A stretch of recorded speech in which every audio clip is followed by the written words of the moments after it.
safety in the NFL. He agreed to a 5-year, $62.5 million extension. The deal includes $40 million guaranteed. Sources told ESPN, we know that's the number that matters for NFL contracts. Mathieu dealt with some off-the-field issues at LSU, multiple failed drug tests for marijuana use, and was even kicked off the team in 2012. He's been one of the NFL's top defenders. He also tore his right ACL with 2 games left last season and his left ACL during the 2013 season. He hasn't been cleared to return to action yet, but is expected to within the next 2 weeks. Matt, let's start with you.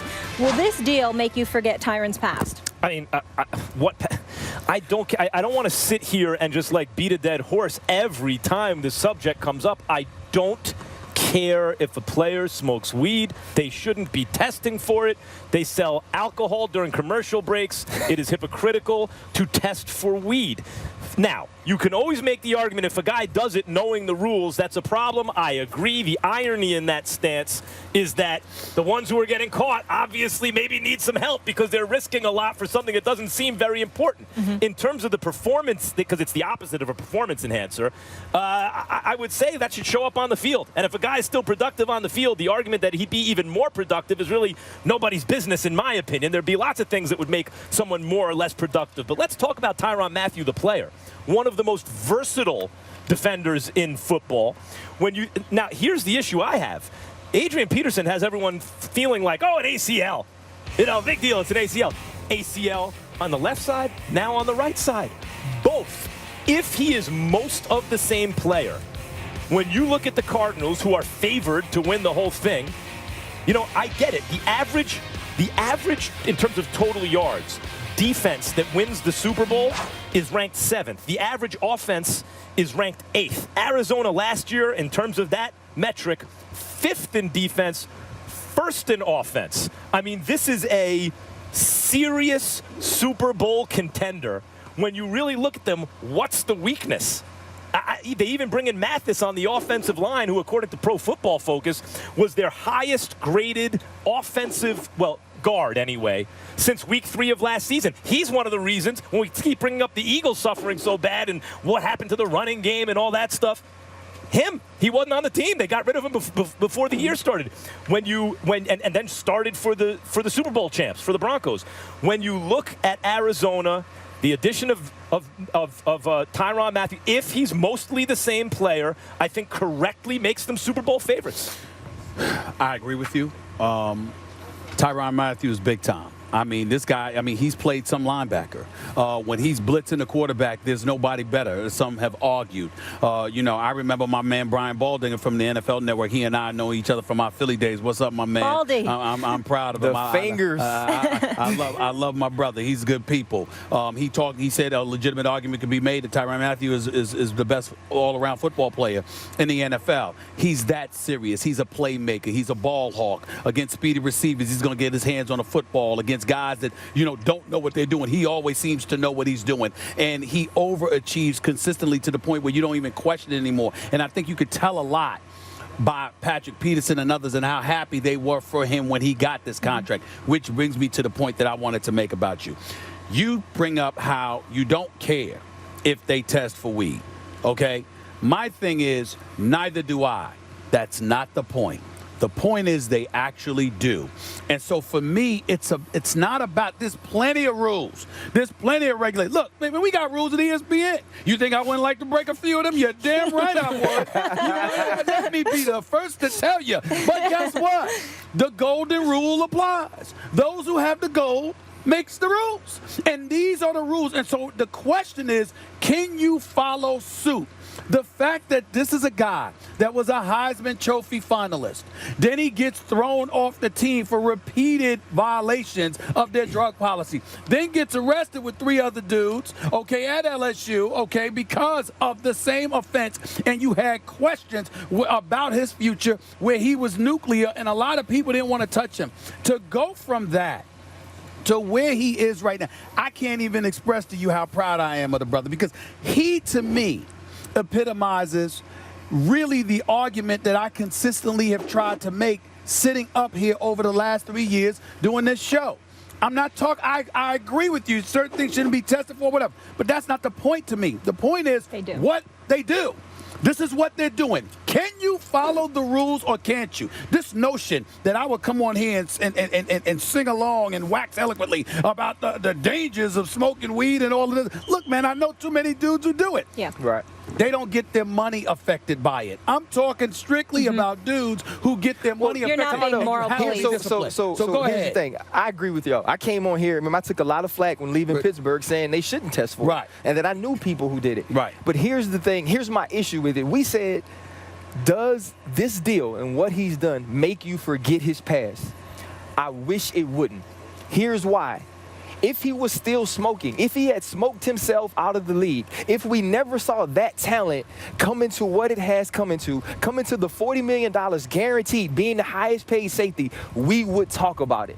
If this was TYRANN Mathieu being kicked out of the league for a year, we would sit up here and talk about it. So let's talk about how this man was kicked off the team. Let's talk about how he failed the drug test. Now let's talk about who he is now. Let's talk about him saying, I will get it fixed. Patrick Peterson saying, I will help him get it fixed. I was on the phone with him when he was getting kicked off the team.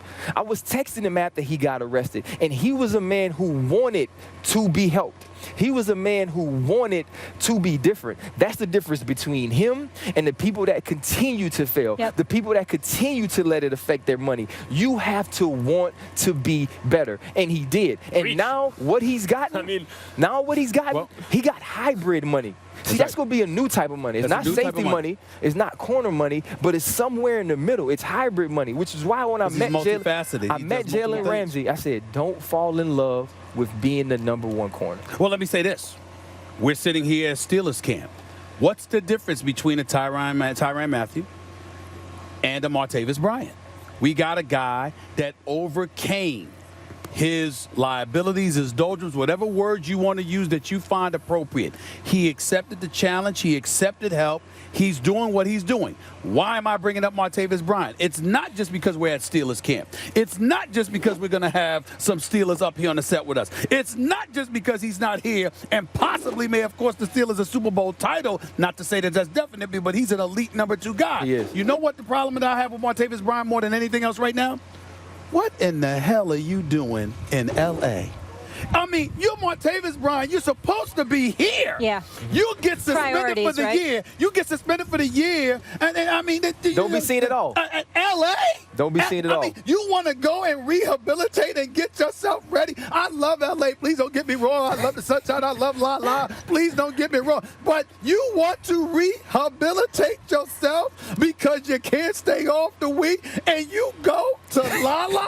A lot of players in the offseason. He didn't want it. To both of your points, I wish I could argue, but there's no arguing with this point.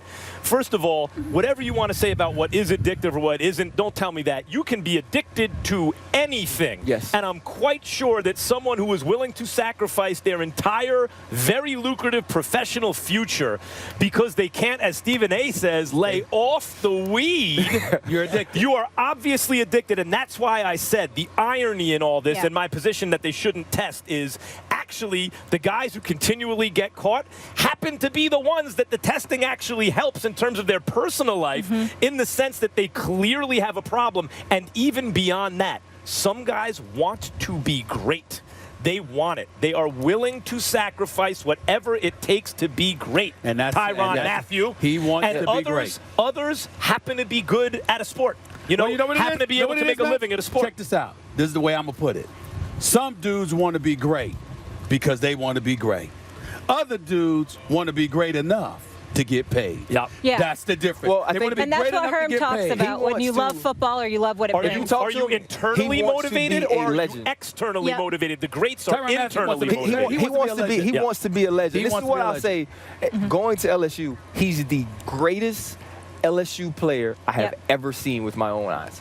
He's the best player to ever play in Tiger Stadium. He's a bad boy. Internal motivation. Those are the the Kobe Bryants of the world. They're getting up shooting in an empty gym. External motivation. I'm in a contract year. You are with me shooting in the gym. This miniature dude on a defense. Then we ain't talking about a running back or a quarterback. This miniature dude who plays on defense. Both safety positions, linebacker, blitzing a quarterback all day. Doesn't matter. Did you see not that you could see air, but you almost felt like you literally, like air was tangible. You could see it, you feel it obviously, but you could see the air come out of the Arizona Cardinals when he went down. Yeah. If he were healthy against the Carolina Panthers, I'm not saying that the outcome would have been, different in terms of wins and losses, but I think it would not have been as lopsided as it ended up being. By the way, top overall scoring offense makes the Super Bowl almost 50% of the time, and Arizona's going to be right there. They're going to be right in that running. Yep. Yeah. Very happy for Tyrann Mathieu. I had the opportunity to interview him a couple times at LSU and with the Cardinals. He is the highest paid safety. We are happy for him. Speaking of that, Max, up next when we come back from Latrobe, we have SI's preseason power rankings, and I don't think you'll be that surprised where the Cardinals are. But what about the Steelers? We'll show you that list. We will react to it when we come back.